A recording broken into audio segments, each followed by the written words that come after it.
Is that all I'm gonna get? Y'all been out at folk life too long? Peace. Well, before I speak, I want to make sure I acknowledge the Duwamish. So we are standing on their land.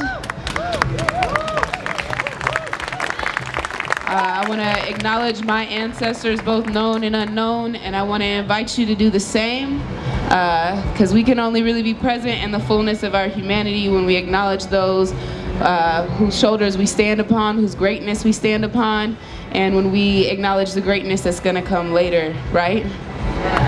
Word. I'm just going to go into this poem, okay? When I tell people I'm a boxer, they almost always ask me the same 3 questions. 1, do you get hit? 2, does it hurt? 3, do you ever bleed?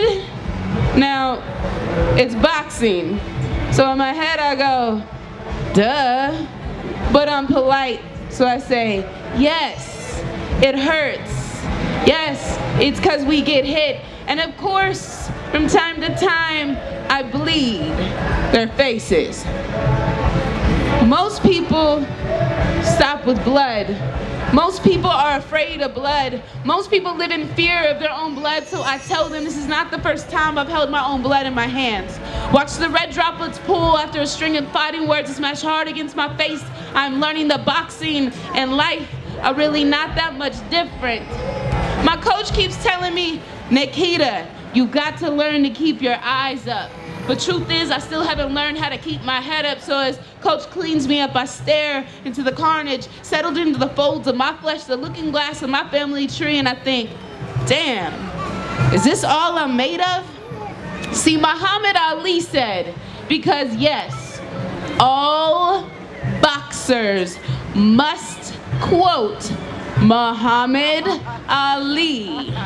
Muhammad Ali said, if they can make penicillin out of moldy bread, then they sure can make something out of me. So then tell me, my blood, my body, what I'm made of, so I may know exactly what I could be made into. Spare me no record of wrongs that I might not become a broken record, repeating my family's history time and time and time again. Let me open every closet in this house, because I'm sure there are more closets in this house for me to hide my own skeletons. Tell me about my mother's father, how he liked white sheets in the dark of night, his cross set ablaze and burning in the eyes of little girls that look no different than me, how he liked his bottle empty and his woman silent. Tell me about my mother's mother, how she filled up all of that empty and silence, built herself up a broken home around my mama. Show me my mama. Little girl huddled on a tear-drenched floor beneath a roof too holy to shelter her from the downpour of belts and hands. Tell me about my father's father. Tell me a sharecropper's story of back-breaking work and empty stomachs filled to the brim with Negro spirituals. Let me hear my father's mother sing our Negro spirituals. She'd be like, wait in the water, just wait in the water, children. She'd be like, I sing because I'm happy, and I sing because I'm free. Can you hear her singing? How she raised her children up high above corn and cotton and taught them to flee before they could be plucked. Show me the glint of promise in their eyes as their hearts beat hard against streams, flexed like rubber and melted down to once again be plow and ox. Let me feel how cotton and plastic feel no different in your palms when your bootstraps still refuse to fit this so-called American dream. Please show me just one dream, how black and white have always been the makings of a classic movie. Show me the stars in my parents' eyes when they found out they were gonna have this sweet but sick little baby, and my mother once again finds herself alone in a corner, but this time on a cot in a hospital, and my father so used to fleeing danger that he could not figure out how to stay firmly put. Teach me that I am a boxer, that I can stay firmly put no matter the rot or the rust or the mold, that I can become my own medicine. I am my own penicillin, that I am my own medicine. So we humanity are our own medicine, no matter what rot or rust or mold We are fighters. We will spin it into our own medicine. We are our own medicine. We are our own medicine. We are our own medicine.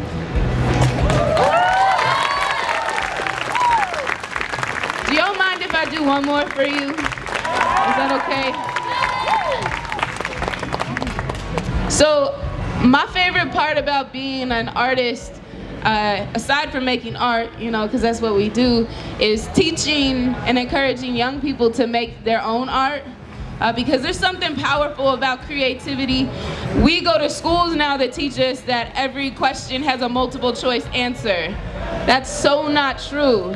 And so I get the honor of getting to go into classrooms with young people at schools all over the state, but also in other places across the country, to encourage them to write and to use their voice to empower themselves. They don't need to be empowered by us. They already have power, and I believe in the power of creativity, not only to transform the way that we see the world now, but to allow us to create a new world. So this poem is about working with 6th graders at Washington Middle School. Teaching 6th graders poetry is a daily lesson and proudly proclaiming, yo, Miss Nikkita, I woke up like this, all gangly armed and crooked legs still growing into their limbs. 6th graders will remind you that you still have limbs, ready and willing to carry your ever-bleeding heart that you plucked from your shirt sleeve and stuffed tightly into your rib cage for protection. They will get under your skin and crack open all of your protection.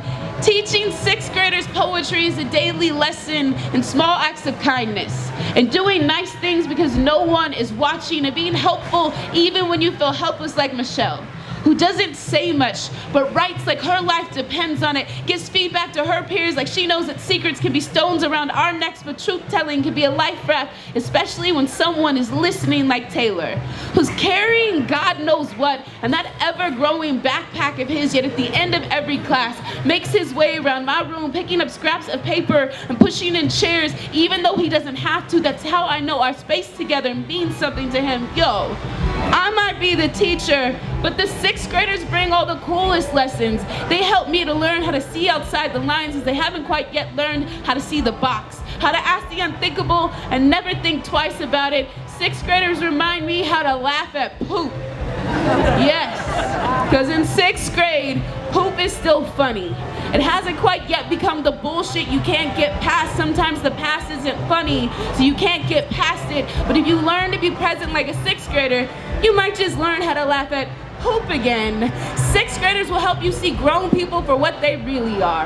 Uncomfortable, uncoordinated, prepubescent tweens trapped in these coffin-like adult bodies. Most of us dying to live, but we can't figure out how to resurrect through all the bullshit. 6th graders will help you remember what truly matters. Like the kid in my class who can't sit still for more than 5 minutes, yet knows everything I've ever said and will not hesitate to correct me when I'm wrong. My roommate knows him as Rio. The kid who twirls around yet somehow knows everything. The first time Rio sat through my entire class, did not move, did not raise his hand, did not ask a question, did not correct me, I missed him. When his mother told me, Rio's now medicated, he'll sit through your entire class, I mourned his loss. I realized what truly matters is having space enough to be yourself. The moment that Rio showed signs of twirling again, I celebrated the minutes in his freedom. It did not matter that he was not sitting in his chair, because too many of us are sitting in our chairs on the sidelines of our lives when we should be shaking our gangly arms, crooked leg bodies like we just don't care that everyone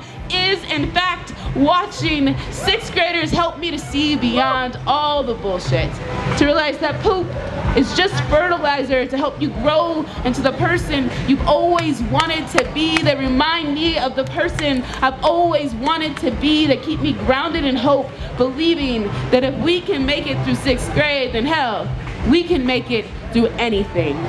Thank you, y'all.